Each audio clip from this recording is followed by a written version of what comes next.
Hi everyone, it's great to have you with us once again for our daily reflections here from Salisbury Cathedral. My name's Pete. If you don't know me, I'm the minor canon for young people, and I today have been listening to worship songs sort of over and over.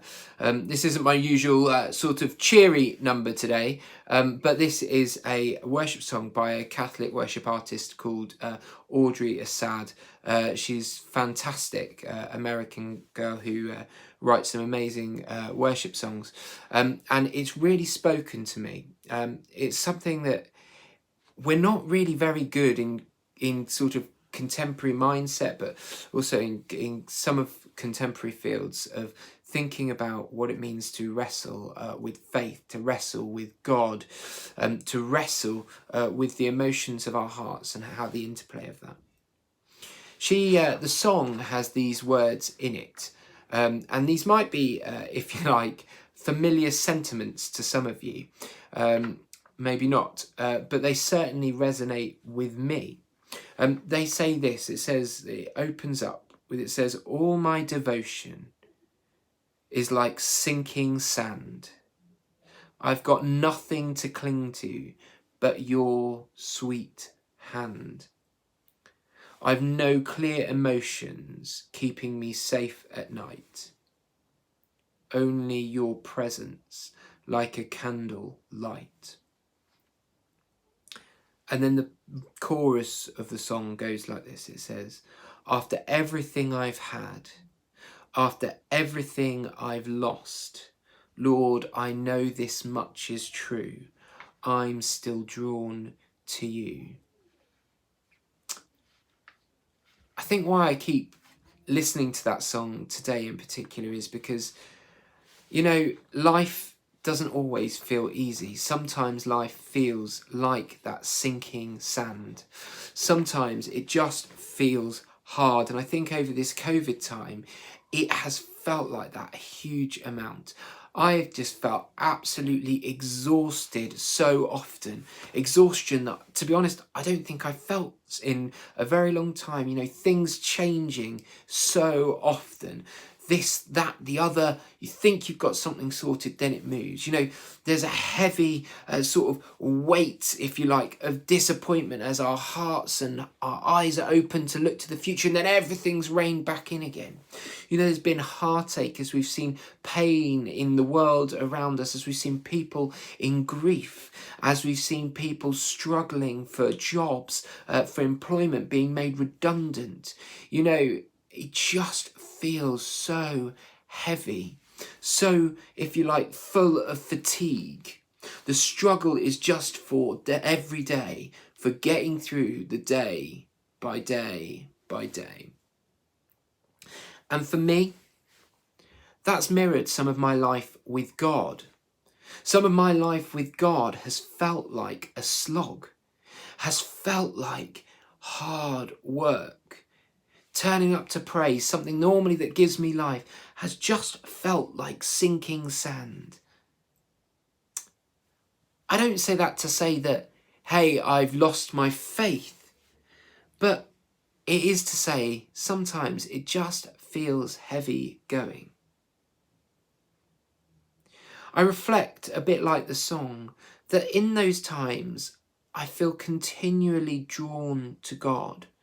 In those times, there isn't another narrative I look to. I shout at God. I am frustrated with God. I weep with God.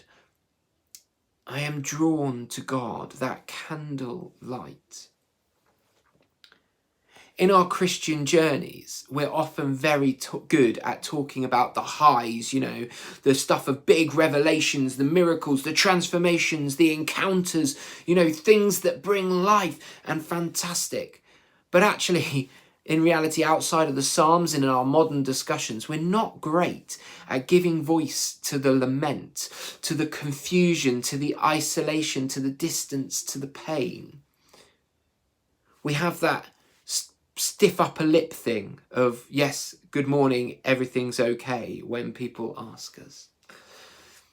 I think we struggle with it sometimes, struggle with engaging with those harder feelings, because it can feel like it shows us as being weak in our faith. But I'd suggest the opposite is true. Just look at the Psalms, look at some of the things crying out, look at Job, look at some of the situations the disciples found themselves in. Through their suffering, they encountered God. And as they struggled to wrestle with God, they encountered God, and they saw God breaking through in maybe not in huge, powerful, magnificent ways, but in the minutiae of life, in the relationships, in the friend texting, turning up, in the opportunity to get out, or the sun breaking through, in seeing the starlings fly around in their big formations that bring hope. Sometimes we see God breaking through in the midst of the difficulty.